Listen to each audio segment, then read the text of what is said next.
오늘 은혜 받으실 하나님 말씀은 요한계시록 17장 1절로 8절입니다. 요한계시록 17장 1절로 8절 말씀을 저와 여러분 한 목소리로 봉독하시겠습니다. 1절 말씀 같이 읽겠습니다. 또 일곱 대접을 가진 일곱 천사 중 하나가 와서 내게 말하여 이르되 이리로 오라. 많은 무리에 앉은 큰 음녀가 받을 심판을 내게 보이리라. 땅의 임금들도 그와 더불어 음행하였고 땅에 사는 자들도 그 음행의 포도주에 취하였다 하고 곧 성령으로 나를 데리고 광야로 가니라.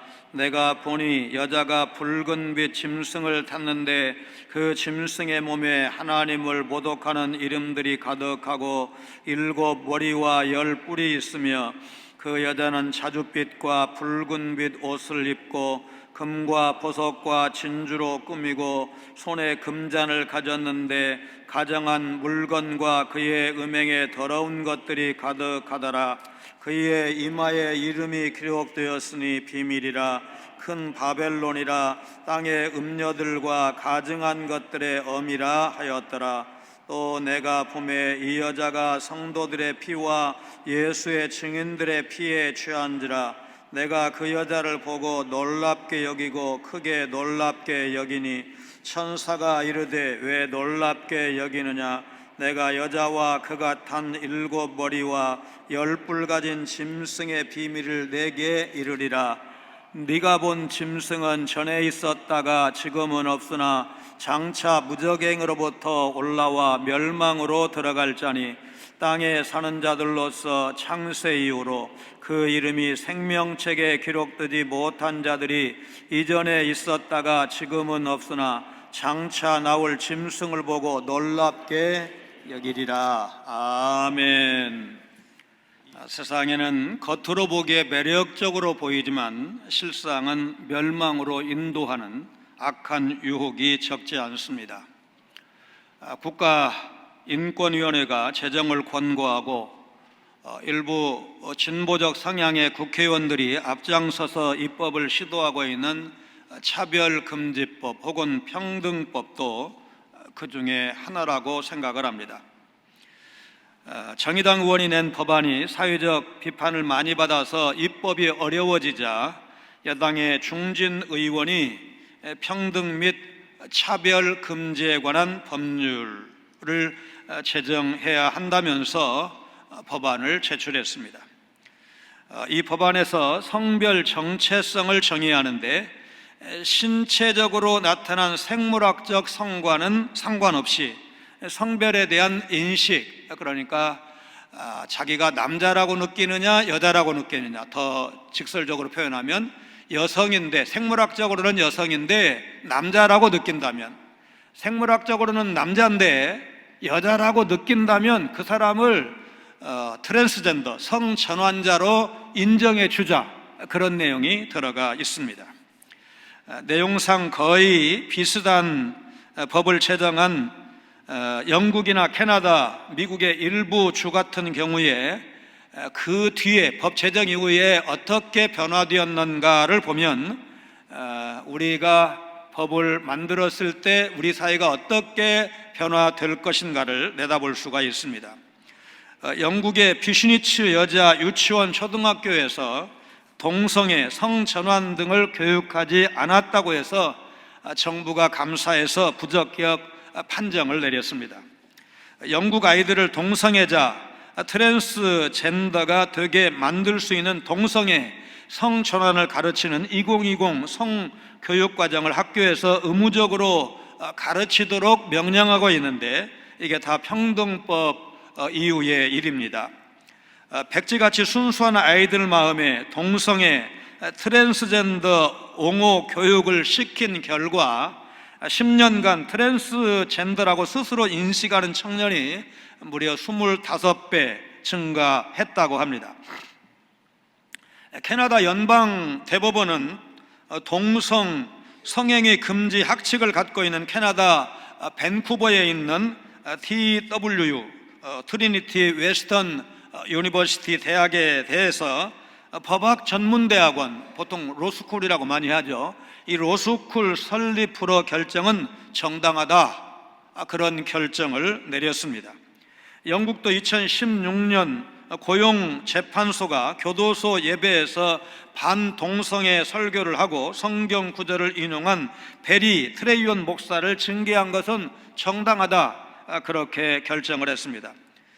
영국의 국교는 성공회입니다. 이 국교인 성공회가 2007년 동성애자를 청소년 사역자로 채용하지 않은 것은 차별이라면서 8,500만 원을 배상하라 판결을 했습니다. 영국의 리처드 페이지 판사는 아이는 엄마와 아빠에 의해서 양육되어야 한다, 그렇게 말했다가 판사인데도 불구하고 해고되었습니다. 다양성과 포용성을 강조하면서도 자기들이 주장하는 다양성, 예를 들어 동성결혼, 제3의 성 등을 받아들이지 않으면 무자비하게 징계하고 판사를 해고할 정도이며 손해배상 등 법적 제재를 가하는 법이 차별금지법의 실체라는 사실을 우리가 기억을 하면서 교회에서 왜 이렇게 차별금지법 안 된다고 하지? 이거 되면 우리 사회가 어떻게 될 것인가, 한국교회가 어떻게 될 것인가를 생각하면 우리가 그냥 무심히 넘길 수가 없고 꼭 기억하면서 기도해야 되겠다, 이거 막아야 되겠다, 그런 말씀을 드립니다. 영국에서 평등법이 통과된 후에 영국 사회와 영국 교회가 얼마나 비참하게 되었는지를 이제 한국에 초청 와서 강의를 했던 영국의 안드레아 윌리엄스 변호사가 지구상에서 동성애를 막을 수 있는 나라는 한국교회밖에 없습니다. 한국교회가 말하자면 보수 교단들이 주류이기 때문에, 세력이 강하기 때문에 한국교회밖에는 막을 수가 없으니까 한국교회는 깨어 있어야 됩니다. 그렇게 강조한 사실을 우리가 마음에 담아야 합니다. 이 시대를 살아가는 성도로서 이런 일을 분별하고 바로 대처하는 것이 중요한 것입니다. 요한은 교회가 이 땅에서 고난을 겪고 있지만 하늘에서는 하나님께서 이미 대적을 이기셨다는 사실, 그리고 사탄과 악인에 대한 마지막 심판이 어떻게 이루어질 것인가를 보여준 다음에 하나님을 거역한 로마 제국이 결국 어떤 운명에 처할 것인가, 오늘 요한계시록 17장에서 말씀하고 있습니다. 큰 음녀는 하나님의 백성을 무너뜨린 바벨론을 상징하는 표현인데, 물 위에 앉아서 땅에 있는 자들과 더불어 음행에 취해 있다고 했습니다. 17장 1절에서 큰 음녀가 받을 심판에 관한 계시를 사도 요한이 받습니다. 또 7 대접을 가진 7 천사 중 하나가 와서 내게 말하여 이르되 이리로 오라, 많은 물 위에 앉은 큰 음녀가 받을 심판을 내게 보이리라. 음녀가 받을 심판을 보여준 천사와 어린 양의 신부, 새 예루살렘을 보여준 천사는 7 대접을 가진 7 천사 중 하나입니다. 이는 7 대접이 종말론적 심판과 구원의 절정에 해당하는 두 사건으로 이어진 것을 암시하고 있습니다. 큰 음녀는 많은 무리에 앉아있다고 했습니다. 음녀가 앉아있는 물은 백성과 무리와 열국과 방언들을 상징하는 것을 다음 시간에 볼 것입니다. 요한의 시대에 살고 있는 성도들은 이 표현을 들었을 때 지금 로마 제국이라고 말하면 가만히 안 두니까 지금 상징적인 표현을 써서 그렇지 이건 로마 제국을 염두에 둔 거야, 의심의 여지 없이 그렇게 받아들였을 것입니다. 로마 제국은 로마의 평화, 팍스 로마나를 자랑할 만큼 외형적으로 강력하고 안정된 나라였지만 영적으로는 하나님의 심판을 피할 수 없을 정도로 타락해 있었습니다. 2절입니다. 땅의 임금들도 그와 더불어 음행하였고 땅에 사는 자들도 그 음행의 포도주에 취하였다 하고, 바벨론은 지금 이 시대에, 사도 요한 시대에는 바벨론은 이미 망하고 없어진 나라입니다. 그러나 거대한 제국이었기 때문에 이제 바벨론이라고 말했는데 이 글의 독자, 요한계시록의 독자들은 요거 로마를 말하는 거야, 로마 제국을 말하는 거야, 국가보안법 무서워서 지금 돌려서 말하고 있는 거야, 그렇게 이제 받아들였을 것입니다. 로마는 자신들이 정복한 모든 나라를 정치, 경제, 문화적으로 통치하기 위해서 그물망 같은 도로라든지 법체계라든지 이런 것들을 갖추어 놨습니다. 이런 거대한 체계 속에서 로마의 지배를 받는 나라들은 자기도 모르게 로마와 똑같이 나쁜 짓을 행하고 거기서 제공되는 단맛에 취해서 분별력을 잃었다는 뜻입니다. 성도는 세상의 영향력, 세상의 흐름을 당연시하면서 따라가서는 안 됩니다. 오늘날 전 세계 경제와 문화에 막강한 영향력을 발휘하면서 군림하는 자본과 쾌락의 세계에 휩쓸려 가다가는 영적인 감각이 무뎌지게 될 것이고 자기도 모르는 사이에 하나님과 멀어질 것입니다. 예수님께서 깨어 기도하라고 하신 그 말씀을 현재형으로 오늘 나에게 주시는 말씀으로 받아들여야 됩니다. 땅의 임금들이 음녀와 같이 음행했고 땅에 사는 자들이 그 음행의 포도주에 취했다고 했습니다. 이 말씀은 바벨론이 모든 나라에게 음행으로 진노의 포도주를 먹였다는 계시록 14장 8절 천사의 말을 떠올리게 합니다. 음행이라는 말은 헬라어로 포로네이아라는 말이고 육체적인 음행뿐만 아니라 영적인 음행을 의미한다. 이미도 설명한 바가 있습니다. 영적이고 도덕적으로 많은 죄를 범한 바벨론으로 말미암아 다른 나라도 공범이 되었습니다. 이것은 막강한 힘을 지닌 바벨론, 그러니까 로마 제국과 결탁한 결과였습니다. 성도가 바벨론을 가까이 하면 어떻게 되느냐? 18장 4절에 기록된 것처럼 바벨론이 범하는 죄를 같이 범하게 되고 바벨론이 멸망할 때 같이 멸망하게 되는 그런 결론에 다다르게 되는 것입니다. 큰 음녀 바벨론이 물이 앉아서 땅에 있는 자들과 더불어 음행에 취해 있다는 것은 하나님의 언약 백성을 무너뜨리기 위해서 온 세상에 영향을 끼치고 성도들을 핍박하는 것입니다. 그런데 우리는 이런 핍박을 보면서 큰 음녀가 온 세상을 덮고 유혹한다는 사실을 깨닫고 있는가? 세상은 하나님의 법을 멀리하고 물질, 만능주의에 빠져서 우리도 모르는 사이에 강력한 힘을 행사하고 있습니다. 마치 하나님 없이도 물질적인 풍요, 과학적인 발전만 있으면 얼마든지 행복하게 살 수 있는 것처럼 사람들의 가치관을 흔들어 놓고 있습니다.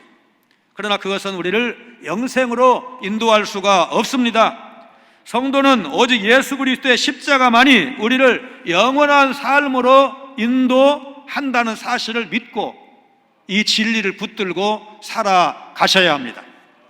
큰 음녀는 하나님을 못 오가는 이름이 가득한 짐승을 타고 온갖 보석으로 자신을 꾸미고 그 유혹을 이겨내는 것이 쉽지 않습니다.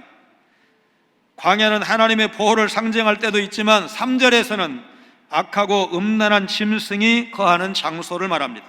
곧 성령으로 나를 데리고 광야로 가니라. 내가 보니 여자가 붉은 빛 짐승을 탔는데 그 짐승의 몸에 하나님을 못 오가는 이름들이 가득하고 7 머리와 10 뿔이 있으며. 자, 음녀는 머리가 7이고 뿔이 10인 붉은 짐승을 타고 있다고 했는데 짐승의 몸에는 하나님을 못 오가는 이름들이 가득하다고 했습니다. 붉은색 혹은 주홍색 짐승은 13장에 등장한 바다에서 나온 짐승을 말합니다. 영과 바다에서 나온 짐승 모두 머리가 7이고 뿔이 10이라고 했습니다. 7 머리와 10 뿔에 대한 설명은 앞에서도 있었지만 다음 시간에 또 설명을 할 것입니다. 짐승의 몸에 하나님을 못 오가는 이름들이 가득하듯이 바다에서 나온 짐승의 머리들에는 신성 모독하는 이름들이 있다고 했습니다. 짐승은 하나님을 비방하고 자신을 신격화하는 악의 세력, 그러니까 로마입니다. 로마를 말합니다. 주홍빛 짐승의 색은 붉은 용의 색과 비슷한데 용에게 권세를 받은 짐승은 용의 특성, 사단의 특성을 닮았습니다. 사들에서 요한은 배교한 유대인을 상징하는 음녀 바벨론의 사치스러운 모습을 시각적으로 묘사하고 있습니다. 우리 4절 한번 같이 읽겠습니다. 그 여자는 자줏빛과 붉은빛 옷을 입고 금과 보석과 진주로 꾸미고 손에 금잔을 가졌는데 가증한 물건과 그의 음행의 더러운 것들이 가득하더라. 바벨론은 그 묘사를 보니까 고급 매춘부의 모습과 같습니다. 금과 보석, 비단, 자주옥감, 진주, 상아, 청동, 각종 향목, 대리석, 계피와 향로는 오늘 본문과 18장 12절 13절에 의하면 로마가 외국으로부터 수입해온 사치품들이었습니다. 음녀 바벨론의 화려하고 가증하고 더럽고 사치스러운 치장은 일시적이었지만 예수 그리스도의 신부인 교회의 아름다움은 이제 19장 8절에 가면 영원하다는 사실을 말씀하고 있습니다. 음녀가 입고 있는 자주색과 붉은색 옷은 한마디로 사치와 현란함을 상징한다 할 것입니다. 음녀가 가지고 있었던 가증한 물건들, 부정한 것들은 역사적으로 시리아의 폭군 안티오코스 4세가 주전 168년에 예루살렘 성전을 더럽힌 사건, 일부러 유대인들이 그렇게 싫어하는, 말하자면 돼지를 부정한 짐승으로 여기는데, 그러니까 뭐 성전에 가지고 갈 가치가 없어요. 평소에도 먹지 않으니까. 그런데 일부러 돼지를 잡아서 예루살렘 성전에 뿌린 사건과 예수님이 예언하시고 주후 70년에 그대로 이루어진 로마 군대에 의해서 예루살렘 성전이 완전히 돌 위에 돌 하나도 남지 않을 정도로 이제 파괴되는 사건과 관련이 있습니다. 시리아와 로마의 군대가 예루살렘 성전을 더럽혔지만 근본적으로 가증한 물건이라는 표현에서도 요한 당시에 로마와 유대인들이 연결되어 있음을 볼 수가 있습니다. 가증한 물건을 단순하게 우상 숭배의 더러운 것과 같은 것으로 봐도 그렇게 틀리지 않습니다. 사탄은 의로운 자들이 하나님께 예배드리는 것을 철저히 방해하고 우상에게 머리를 숙이게 하고 무릎을 꿇게 만드는 일을 합니다. 그렇게 하려면 하나님보다 이 우상이 더 매력적이고 눈길을 끌만한 존재로 내세워야만 했기 때문에 로마가 이렇게 화려하다, 대단하다, 그렇게 치장을 한 겁니다. 화려하고 비싼 옷을 입고 온갖 장신구로 치장하고 귀금속으로 이제 요즘 말로 소위 부티를 드러내고 사람들의 눈과 마음을 빼앗고자 했습니다. 그 존재가 누구일까? 요한은 그 존재를 큰 음녀라고 표현을 했는데 의심의 여지없이 로마 제국을 상징하는 것입니다. 쾌락과 물질과 음탕한 매력으로 사람들을 유혹해서 죽음으로 파멸로 이끌어가는 존재가 큰 음녀입니다. 어떤 분이 이제 결혼기념일이 되어서 좋은 식당으로 식사를 하러 가기 위해서 택시를 탔는데 택시에 타다마자 기사가 백미러로 이제 뒤에 탄 그 부부를 딱 보더니 남자에게 이렇게 말했습니다. 집도끼 잘 지켜야 되겠습니다. 집도끼. 그러니까 남자가 바람둥이로 보였는지는 모르겠지만 일단은 여자가 이쁘다, 이제 그런 말이에요. 그런데 실제로 그 남편이 바람을 피는데, 제가 그 얘기를 듣기 이전에는 남자가 바람을 피면 자기 아내보다 더 이쁘고 매력적인 사람에게 빠지는 줄로, 그래서 바람 피는 줄 알았습니다. 그리고 반대로 여자가 바람을 피면 자기 남편보다 더 매력적이고 더 멋있어서 바람 나는 줄로 알았습니다. 그러나 그 케이스를 보고 나서 그렇지도 않구나, 자기 아내보다 덜 이쁘고 덜 매력적인데 그 여자가 더 좋아서 빠지는 겁니다. 그러면 객관적으로 볼 때는 속은 거 아니겠습니까? 영적인 눈으로 보면 여러분, 세상이 주님보다, 교회보다, 천국보다 실제로 더 좋은 게 아닌데 여러분, 우리가 속임을, 미혹을 당한 거 아닙니까? 여러분, 그런 영적인 눈이 우리에게 있어야 할 줄로 믿습니다. 자, 이런 말이자면 그럴싸하게 아주 멋있다, 매력있다, 아주 굉장하게 꾸민 이 음녀의 활동 결과가 어떻게 되었을까? 여러분, 실패했을까요? 성공했을까요? 성도의 피와 예수님의 증인들의 피에 취해서 지낼 정도. 그러니까 한 번만 억울하게 성도를 죽인 게 아니고, 여러분, 성도의 피를 보고 내가 의인을 죽였구나 반성하고 회개하는 게 아니고 계속해서 죽였다, 그 말입니다. 억울한, 말하자면 죽음이 성도들에게 많이 있었던 것입니다. 그러면 그 일은 예수님 당시에 혹은 사도 요한 당시에만 있었느냐? 그렇지 않습니다. 지금도 길 모퉁이에서 은밀한 눈길로 성도를 유혹하는 음녀가 있을 수 있다는 사실입니다. 이 음녀는 성도를 먹잇감으로 보고 무너뜨릴 기회를 엿보고 있는 것입니다. 이단이 대략 그렇습니다. 음녀의 이마에는 큰 바벨론, 땅의 음녀들과 가증한 것들의 어미라는 비밀스러운 이름이 쓰여 있다고 했습니다. 5절입니다. 그의 이마에 이름이 기록되었으니 비밀이라 큰 바벨론이라 땅의 음녀들과 가증한 것들의 어미라 하였더라. 요한계시록에서 이마에 있는 표나 이름은 그 사람의 정체성을 말해줍니다. 계시록 7장 3절에 하나님의 종들은 이마에 인침을 받았다고 했습니다. 22장 4절에 의하면 하나님의 종들의 이마에는 뭐라고 써 있느냐? 하나님의 이름이 쓰여 있고, 14장 1절에는 구원을 받은 14만 4천 성도의 이마에는 뭐라고 쓰여 있느냐? 어린 양의 이름과 그 아버지의 이름이 쓰여 있다고 했습니다. 반면에 짐승을 따르는 자들은 이마나 오른손에 표를 받는다고 했습니다. 그렇다고 요즘 말하는 베리침은 아니라고 했습니다. 바벨론은 땅에서 행해진 모든 음행과 가증한 것들의 출처이기에 큰 음녀다, 작은 음녀가 아니고 정말 말하자면 굉장한 음녀라고 불린 것입니다. 다음 시간에 가면 천사가 음녀의 비밀을 설명해 주는 것을 설명할 것입니다.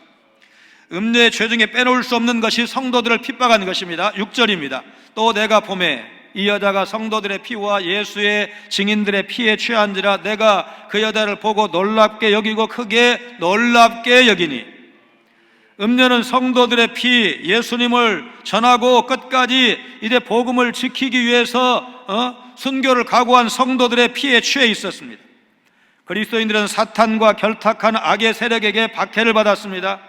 앞서서 요한은 음녀가 받을 심판을 볼 것이라 1절 2절에서 그런 말을 들었지만, 음란하지만 화려하고 잔인하지만 기세당당한 음녀의 실상을 막상 보니까 놀라지 않을 수가 없었습니다. 큰 음녀인 바벨론은 성도와 예수 증인들의 피에 취해 있다고 했는데, 악한 영들은 아주 매력적인 모습으로 성도들에게 다가와 유혹하고 기독교를 반대합니다. 성도들에게 현실은 그게 아니야, 너무 이상적으로만 살라고 하지마, 그렇게 유혹을 하면서 예수님이 아닌 돈과 명예와 성공이 진정으로 우리 믿는 우리를 행복하게 해줄 것이라고 말하면서 우리를 유혹하는 것입니다. 그러나 이것은 하나님이 아닌 다른 것을 섬기게 하려는 악한 영들의 유혹일 뿐입니다. 그것들이 당장 눈앞의 삶을 평안하게 행복하게 해줄 것처럼 유혹을 하지만 결국 우리로 하여금 하나님 없이 살아가도록 만들 것입니다. 우리는 그 매력적인 모습이 우리를 멸망의 길로 인도하고 있다는 사실을 기억하면서 살아야 됩니다. 리로이 아임스라는 분이 제자가 되는 길이라는 책을 썼는데 그 책에 나오는 내용입니다.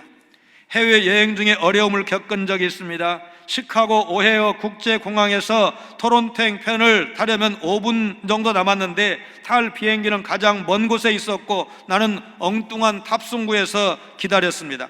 설상가상공항은 그날따라 아주 붐벼서 몸을 움직이기조차 어려웠습니다.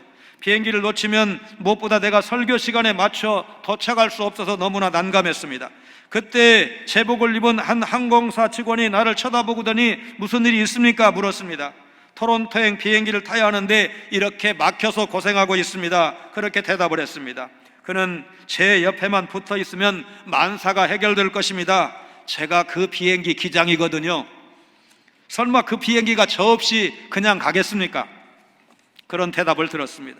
나는 깜짝 놀라 기절할 뻔했습니다. 그 조종사의 말은 내게 위대한 영적 진리를 깨닫게 해줬습니다. 하나님께서 네가 만일 내 옆에 바짝 붙어 있으면 만사가 형통할 거야, 그렇게 말씀하시는 듯 싶었다는 것입니다. 하나님께 붙어 있으면 만사가 형통할 줄로 믿습니다. 화려해 보이고 능력 있어 보였던 큰 음녀가 탄 짐승은 결국 무저갱으로부터 올라와 멸망으로 들어갑니다. 천사는 요한에게 왜 놀라느냐 반문하면서 짐승과 음녀의 비밀을 7절 8절에서 설명하기 시작합니다. 천사가 이르되 왜 놀랍게 여기느냐, 내가 여자와 그가 탄 7 머리와 10뿔 가진 짐승의 비밀을 네게 이르리라. 내가 본 짐승은 전에 있었다가 지금은 없으나 장차 무저갱으로부터 올라와 멸망으로 들어갈 자니 땅에 사는 자들로서 장세 이후로 그 이름이 생명책에 기록되지 못한 자들이 이전에 있었다가 지금은 없으나 장차 나올 짐승을 보고 놀랍게 여기리라. 짐승은 전에 있었지만 지금은 없고 앞으로 무저갱에서 올라올 것입니다. 이 표현은 바다에서 나온 짐승의 머리 하나가 상에 죽게 된 것 같더니 그 상처가 나았다는 우리가 이미 살펴본 13장 3절의 설명과 연결이 됩니다. 13장 4절에서 사탄에게 능력과 권세를 받은 짐승은 죽은 것 같다가도 다시 살아나는 힘이 있는데, 그 당시에 네로가, 악명 높은 네로가 자살했지만 다시 살아날 것이다, 그리고 로마의 침공에 올 것이라는 그 괴담과 관련이 있다는 사실을 설명한 바가 있습니다. 종말론적 악의 세력이 보이는 이러한 능력의 사람들은 놀라움을 금치 못합니다. 짐승이 무저갱에서 올라온다는 사실은 짐승이 악마적 특성을 가지고 있다는 것을 보여주는 것입니다. 무저갱이라는 말은 다른 데서 찾아보기가 어렵고 요한계시록 20장에 나오는데, 한마디로 사탄이 갇혀있는 곳이 무저갱입니다. 무저갱에서 올라온 짐승은 머지않아 멸망으로 들어갈 것입니다. 계시록 12장 12절에 의하면 마귀도 자신의 때가 얼마 남지 않은 것을 알고 있다고 했습니다. 창세부터 이름이 생명책에 기록되지 못한 자들은 짐승의 권능에 미혹될 것입니다. 어린 양은 예수님을 이제 달리 부르는 호칭인데, 어린 양은 3장 5절에서 이기는 자 이름을 생명책에서 지우지 않겠다고 약속하셨습니다. 창세부터 생명책에 이름이 기록된 자들은 부르심을 받고 택하심을 받은 자들로 하나님의 섭리와 보호 가운데 짐승의 박해, 로마 제국의 박해와 미혹을 이기는 성도를 의미하는 호칭입니다. 지난 주간에 작년에 코로나에 걸렸다가 완치되신 분과 추석 무렵 교인 중에서 확진자가 나와서 자가격리를 경험한 목사님 이야기를 들을 기회가 있었습니다.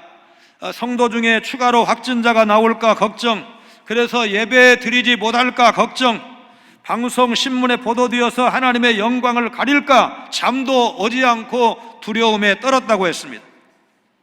지난 시간 지진 이야기를 했습니다. 근래 진도가 점점 더 세지고 있다는 것을 아마 여러분도 느끼실 것입니다. 우리나라는 이웃 일본과 이제 중국보다 상대적으로 지진이 적었기 때문에 그동안 우리는 지진 안전지대인가 보다, 그런 생각이 좀 있었습니다.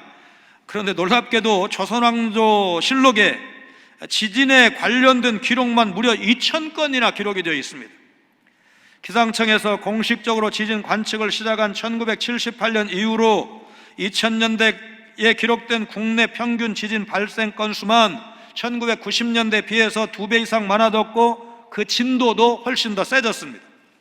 가장 큰 규모의 지진은 2016년 9월 12일 경주 동남쪽 온양이라는 곳에서 발생한 규모 5.8의 지진이었고, 그 다음은 1년 후인 2017년 11월 15일에 경북 포항시 북구 북쪽에서 진도 5.4의 지진이 있었는데, 그때 이제 그 한동대학의 그 건물 벽이 갈라진 것을 우리가 본 적이 있습니다. 특별히 또 우리가 이 지진을 기억하는 것은 그게 수학능력 시험 전날이었는데, 이 지진으로 수학능력 시험이 일주일간 연기된 적이 있습니다. 우리 인생은 지진이 났을 때처럼 무너져 내릴 수 있습니다. 내가 의지하던 모든 것이 갑작스럽게 대책 없이 무너져 내릴 수 있다는 사실을 성경은 우리에게 말씀하고 있습니다. 인생은 허무하게 사라지고 업적도 무너집니다. 권세도 한때이고 인기도 사라집니다.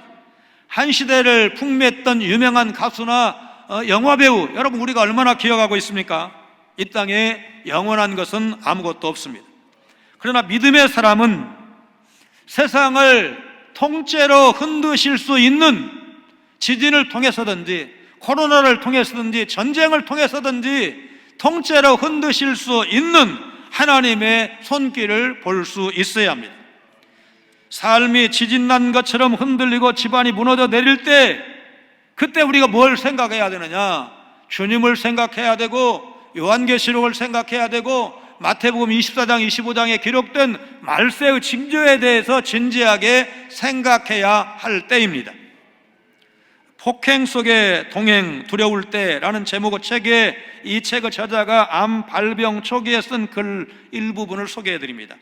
주님 제게 능력을 베풀어 주소서, 치열한 영적 전투에서 성도들을 승리로 이끌 수 있도록 주님의 능력을 채워주소서. 제가 싸우고 있는 약함, 병, 미련함에서 승리를 얻을 수 있게 능력의 팔로 나를 붙들어 주소서. 앞으로 저를 어떤 전쟁터로 보내실 건가요? 제 몸에 주의 사인을 주시고 주의 손으로 제 손을 가르치소서. 제가 가야 할 길, 제 사명, 제가 설 자리를 알려주소서. 이 세상의 돈과 명예와 권력과 명성은 우리를 구원으로 인도할 수 없습니다. 우리를 이 멸망 가운데서 건져내서 구원으로 인도하는 것, 예수 그리스도의 십자가밖에는 없습니다. 이제 우리는 예수 그리스도의 십자가만을 의지하면서 살아가야 됩니다. 더 이상 우리를 멸망으로 이끄는 음녀의 유혹이 아무리 끈질기고 교묘하고 그럴싸할지라도 그 유혹의 영향에 흔들리지 않아야 합니다. 우리를 유혹하는 악한 것들은 결국 망하게 되어 있습니다. 우리는 이런 세상 유혹에 흔들리지 않고 예수 그리스도만 믿어야 되고 그분만 따라가야 됩니다. 로마 제국의 문화와 가치관만큼이나 우리가 살고 있는 세상과 사회 문화 가치관도 하나님을 거역하고 모독하는 경향이 점점 더 노골적으로 또 강해지고 있습니다. 그 뿌리에는 돈과 권력과 쾌락을 숭상하는 우상 숭배가 도사리고 있습니다. 우리의 일상생활에 깊숙이 파고 들어와 있는 세상의 문화나 가치관은 무엇입니까? 이 세상의 악한 문화에 물들지 않도록 주님께서 명령하신 것처럼 늘 깨어 기도해야 되고, 하나님이 오늘 나에게, 우리 가정에, 우리 교회에, 우리 한국교회에 무슨 말씀, 무슨 음성을 들려주시는지 그 말씀에 귀를 기울이는 순결한 성도, 거룩한 신부로 주님 앞에 설 때를 생각하며 믿음의 길 걸어가야 한다는 사실, 여러분 믿으시기를 주님의 이름으로 축원합니다. 거룩하신 하나님, 역사 발전을 낙관할 수 없는 어둠의 코로나 시대를 살아가면서 말세가 가까워 오고 있음을 말씀하신 계시록의 예언의 말씀이 더욱더 가슴에 와 닿습니다. 이제는 그리스도를 노골적으로 반대하고 비방하고 조롱하는 세력들이 날뛰고 있음을 보고 있습니다. 사단이 온갖 모습으로 위장해서 교회와 성도를 유혹하고 핍박하고 있사오니 그 본 모습을 바로 분별할 수 있는 신령한 은혜를, 영적인 안목을 저희들에게 허락하여 주옵소서.